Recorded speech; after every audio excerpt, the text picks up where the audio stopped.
நீ சொல்றது எனக்கு புரியுதுடா கணேசா. இருந்தாலும் மாமா அளவுக்கு நான் படிக்கலைன்னா கூட கொஞ்சமாவது படிச்சிருந்தா நல்லா இருந்திருக்கும். இப்ப நீ என்ன படிக்கணும் அவ்வளவுதானே?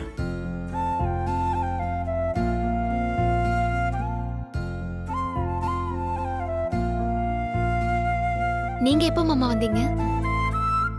வாங்க மாப்பிள்ள.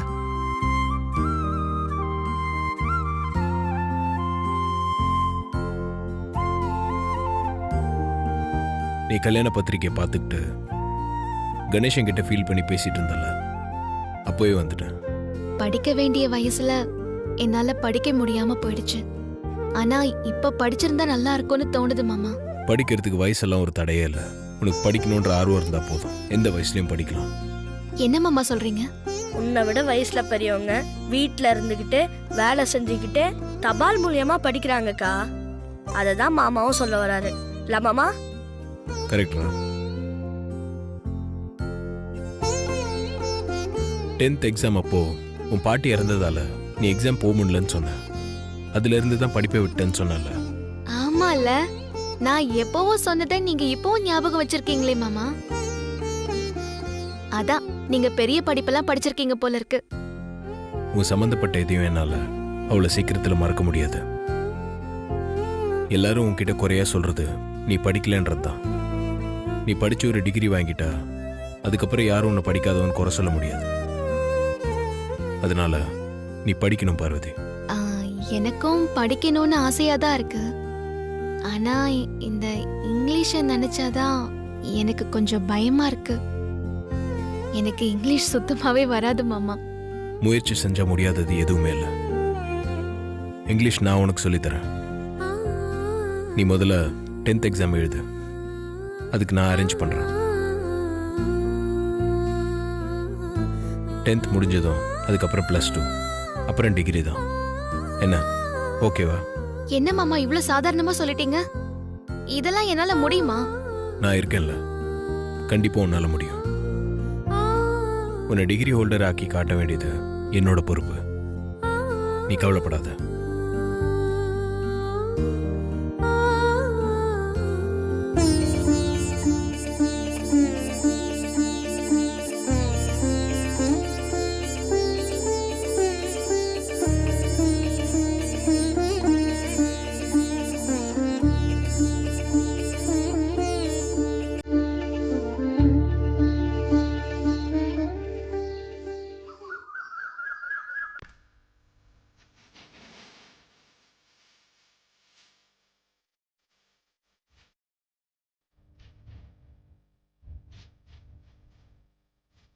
இப்ப பார்த்தாலும் கணக்கு பார்த்து சம்பாதிச்சு நீங்களே கொட்டிக்கோங்க.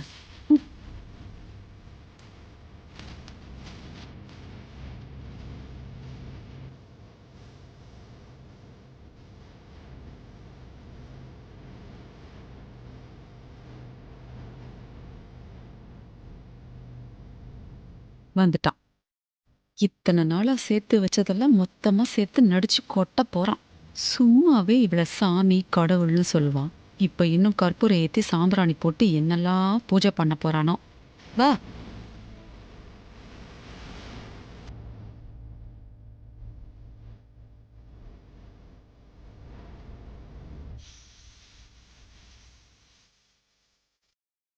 பெரிய கணக்கு புலிதான்.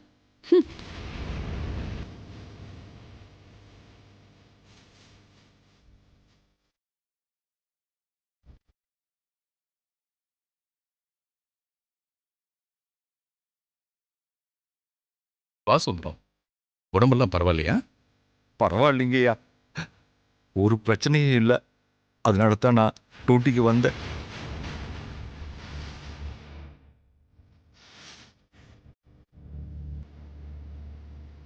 என்ன அகில அமைதியா இருக்கா? அகில அமைதி ஆபத்தாச்சே. ஆனா நமக்கு சந்தோஷம்தான். வெளியே கிளம்புறோமாமா? காரை ரெடி பண்ணட்டுமா? வேண்டாம் சுந்தரம், நீ இனிமே கார் ஓட்ட வேண்டாம். கார் ஓட்ட வேணாவா? எனக்கு உடம்பெல்லாம் ரொம்ப நல்லா குணமாயிடுச்சுமா. கை காலெல்லாம் நல்லா நீட்டி மடக்க முடியுது. என்னால முன்னாடி மாதிரி நல்லா கார் ஓட்ட முடியுமா? உன்னால நல்லபடியா கார் ஓட்ட முடியாதுங்கிறதுக்காக நான் ஒன்னும் வேண்டான்னு சொல்லல சுந்தரம். சுந்தரம் இன்னும் கொஞ்ச நாள் நல்லா ரெஸ்ட் எடுத்துட்டு அப்புறமா வேலைக்கு வரட்டும்னு சொல்றியா அகில? எனக்கு ரெஸ்ட் எல்லாம் தேவையில்லம்மா. வீட்ல சும்மா உட்காந்துக்கிட்டு இருக்கிறது என்னமோ மாதிரி இருக்கு. நான் இன்னையில இருந்தே டியூட்டி பாக்குறேம்மா. நீ இன்னும் கொஞ்ச நாள் ரெஸ்ட் எடுக்கணும்னு நான் சொல்லல சுந்தரம். நிரந்தரமா ரெஸ்ட் எடுத்தா நல்லா இருக்கும்னு சொல்றேன். என்னது, விசுவாசம் சீட்டு கிழிய போதா? இத நான் கொஞ்சம் கூட எதிர்பார்க்கலையே. என்ன ஆச்சு அகிலாக்கு? என்னம்மா சொல்றீங்க? உடம்புக்கு முடியாம லீவ் எடுத்ததை தவிர நான் எந்த தப்பும் பண்ணலையே. எதுக்காகம்மா இப்படி ஒரு தண்டனையை கொடுக்குறீங்க? அகிலா, ஓ நெஞ்சில கரைய வச்சுக்கிட்டு எந்த தப்பும் பண்ணலன்னு இவ்ளோ தைரியமா சொல்றியே சுந்தரம். என்னம்மா சொல்றீங்க? உன்னோட வெள்ளை யூனிஃபார்ம்ல நெஞ்சுக்கு பக்கத்துல சின்னதா ஒரு கரை இருக்கிறது கூட உனக்கு தெரியலையா சுந்தரம்?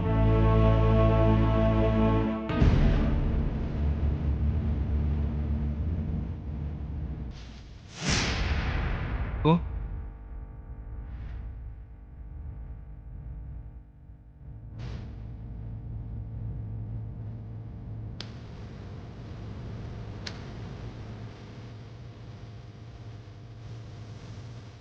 விசுவாசத்திலையும் வெள்ளை துணியிலையும் எப்பவுமே கரை படக்கூடாது சுந்தரம்.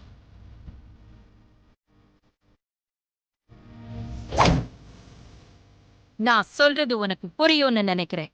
ஓ.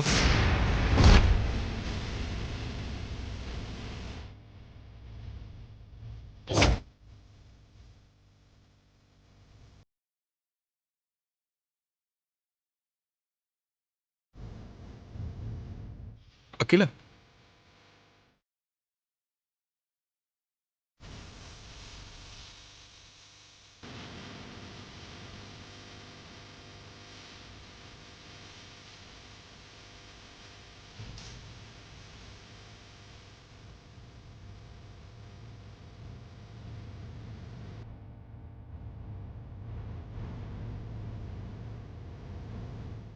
அக்கா என்ன சொல்லிட்டு போறாங்கன்னு உனக்கு புரியலையா சுந்தரம்? எந்த விஷயம் நீ எனக்கு தெரியக்கூடாதுன்னு மறைச்சு மறைச்சு வச்சியோ அந்த விஷயம் அக்காக்கு தெரிஞ்சு போச்சு.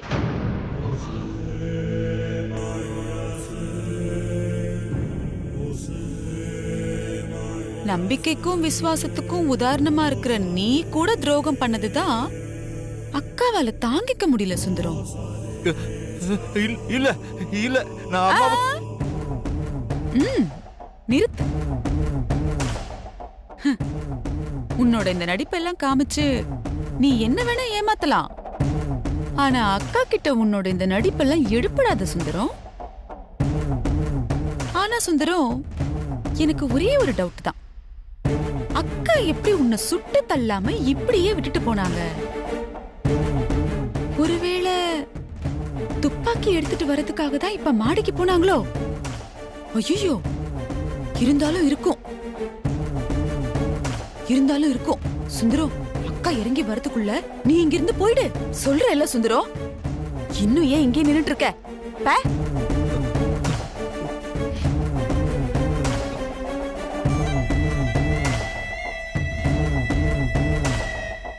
நடிப்பு அகிலாக்குள்ள இருக்கிற எரிமலை வெடிக்க ஆரம்பிச்சாச்சு. நான் ஆசைப்பட்டதெல்லாம் நடக்கிற நேரமும் வந்தாச்சு.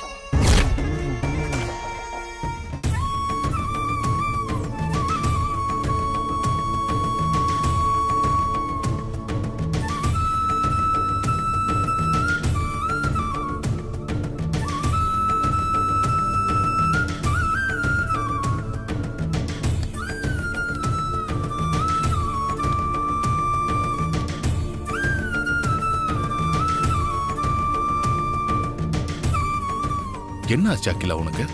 ஏன் சுந்தரத்துக்கிட்ட அப்படி நடந்துக்கிட்ட? சுந்தரத்தை பத்தி உனக்கே நல்லா தெரியும்ல. நீ சின்னதா ஒரு வார்த்தை சொன்னா கூட சுந்தரத்தால அதை தாங்கிக்க முடியாது. அப்படி இருக்கும்போது நீ பேசினது அவர் மனசை எப்படி காயப்படுத்தியிருக்கும் தெரியுமா? ஸ்ட்ரோக் வந்து குணமான சுந்தரமே இன்னைக்குதான் டியூட்டி பார்க்கறதுக்காக வந்தாரு. அவர்கிட்ட போய் இப்படி நடந்துகிட்டியே, மறுபடியும் அவருக்கு ஸ்ட்ரோக் வந்துட்டா என்ன பண்றது அகிலா? சுந்தரம் மனசை காயப்படுத்தணும், அவரை வேதனைப்படுத்தணும்னு நினைச்சு நான் அப்படி நடந்துக்கலங்க. விசுவாசத்துக்கும் நம்பிக்கைக்கும் எடுத்துக்காட்டா இருந்த சுந்தரத்துக்கிட்ட இப்ப அந்த விசுவாசம் இல்லைங்க. அந்த கோவத்துலதான் நான் அவர்கிட்ட அப்படி நடந்துக்கிட்டேன். என்ன அகிலா சொல்ற? சுந்தரத்தோட விசுவாசத்து மேல நீ இப்படி சந்தேகப்படுறது எனக்கு அதிர்ச்சியாவும் ஆச்சரியமாவும் இருக்கு. ஆமா, எதை வச்சு சுந்தரத்தோட விசுவாசத்துல நீ குறை கண்டுபிடிச்ச? காசி ராமேஸ்வரம் போகணும்னு சுந்தரம் என்கிட்ட வந்து ஒரு நாள் லீவ் கேட்டாரு. அது உங்களுக்கு ஞாபகம் இருக்கா? ஆமா, ஞாபகம் இருக்கு.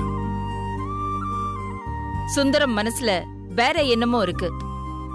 என்கிட்ட அது சொல்ல வந்துட்டு சொல்ல முடியாம காசி ராமேஸ்வரம்னு மாத்தி சொல்றாருன்னு உங்ககிட்ட நான் சொன்னேனே, அது உங்களுக்கு ஞாபகம் இருக்கா? இருக்கு. ஸ்ட்ரோக் வந்து விழுந்த அன்னைக்கு கூட சுந்தரம் அவர் மனசுல மறைச்சு வச்சிருந்தத என்கிட்ட சொல்லத்தான் வந்திருக்காரு. ஆதியோட பிறந்த நாள் அன்னைக்கு அவன் என்கிட்ட சொல்ல வர விஷயம் அநேகமா சுந்தரத்துக்கு தெரியும்னு நினைக்கிறேங்க. என்ன அகிலா இது? ஆதி என்ன சொல்ல போறான்னு சுந்தரத்துக்கு எப்படி தெரியும்? உனக்கே சுந்தரத்து மேல இப்படி ஒரு சந்தேகம் வந்துச்சு?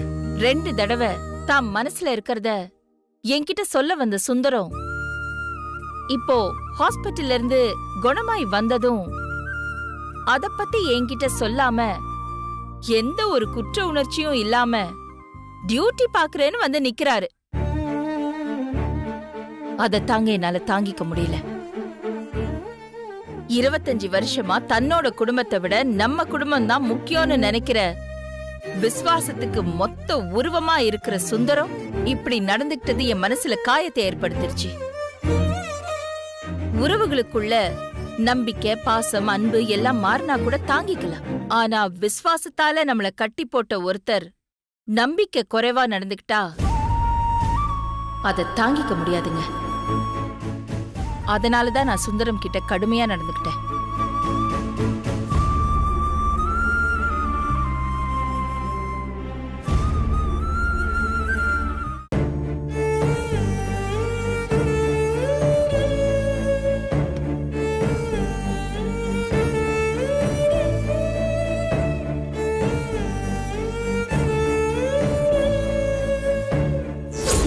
விசுவாசத்திலையும் வெள்ளை துணியிலையும் எப்பவுமே கரை படக்கூடாது சுந்தரம்.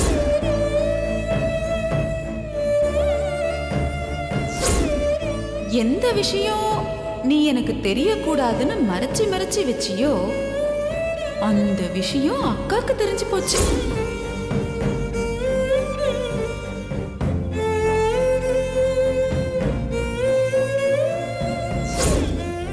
நம்பிக்கைக்கும் விசுவாசத்துக்கும் உதாரணமா இருக்கிற நீ கூட துரோகம் பண்ணதுதான் அக்காவால தாங்கிக்க முடியல சுந்தரம்.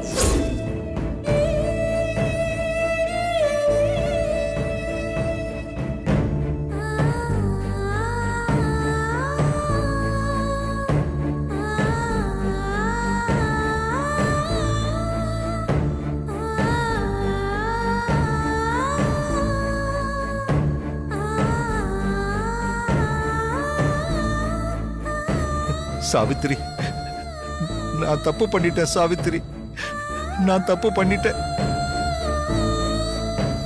நான் முதல்ல எடுத்த முடிவிலேயே உறுதியா நின்னு அம்மா கிட்ட எல்லா உண்மைகளையும் சொல்லி இருக்கணும். யாரு பேச்சையும் கேட்டிருக்க கூடாது சாவித்திரி. பெத்த பாசமும் வளர்த்த பாசமும் என் கண்ணை மறைச்சிருச்சு. அதனால தான் இன்னைக்கு நான் அம்மா முன்னால தலை குடிஞ்சு நிக்க வேண்டியதா போயிடுச்சு சாவித்திரி. மழை தண்ணி மாதிரி பரிசுத்தமான என் விசுவாசத்துல கரை விழுந்துருச்சு சாவித்திரி. அம்மா என் மேல வச்சிருந்த நம்பிக்கைய நான் கொன்னுட்டேன். நான் ஒரு கொலைகாரன் சாவித்திரி, நான் ஒரு கொலைகாரன். உயிரை கொன்னாதான் கொலையா? நம்பிக்கை துரோகம் பண்றது கூட கொலைதான். நான் பாவி சாவித்திரி, நான் பாவி. நான் இனிமே உயிரோட இருக்கக்கூடாது சாவித்திரி, இருக்கவே மாட்டேன்.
நாமளே சாகக்கூடாது, நமக்கு நாமே தண்டனை கொடுக்க கூடாது.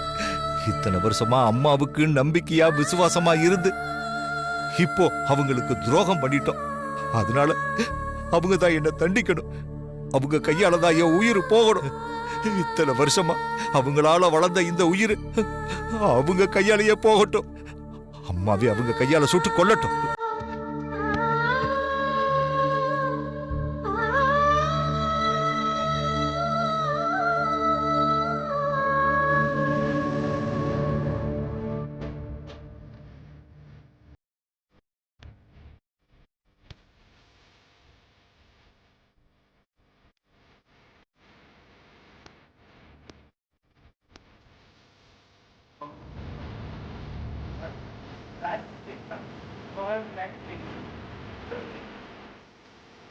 அம்மா, அம்மா,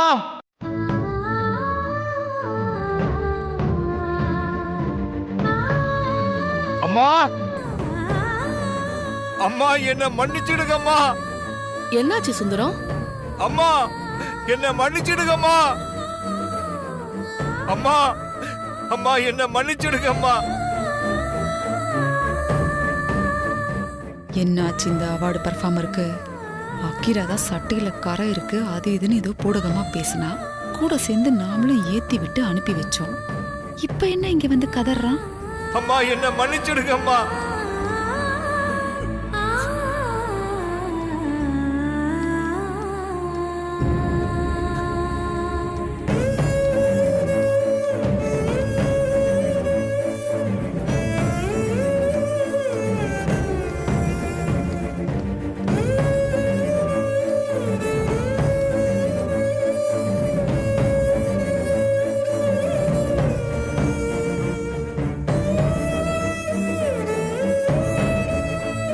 அம்மா, என்ன மன்னிச்சிடுங்கம்மா. அம்மா, என்ன மன்னிச்சிடுங்கம்மா. என்ன மன்னிச்சிடுங்கம்மா. நான் தப்பு பண்ணிட்டேன். என்ன மன்னிச்சிடுங்கம்மா.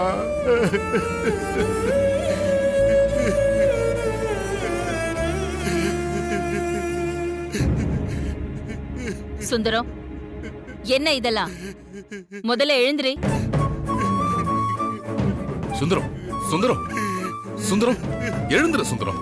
நீ இப்பதான் உடம்பு குணமாகி ஹாஸ்பிட்டல்ல இருந்து வந்திருக்க. மறுபடியும் ஏதாவது ஆயிட போகுது. முதல்ல எழுந்துரு சுந்தரம், எழுந்துரு சுந்தரம், எழுந்துரு ப்ளீஸ்.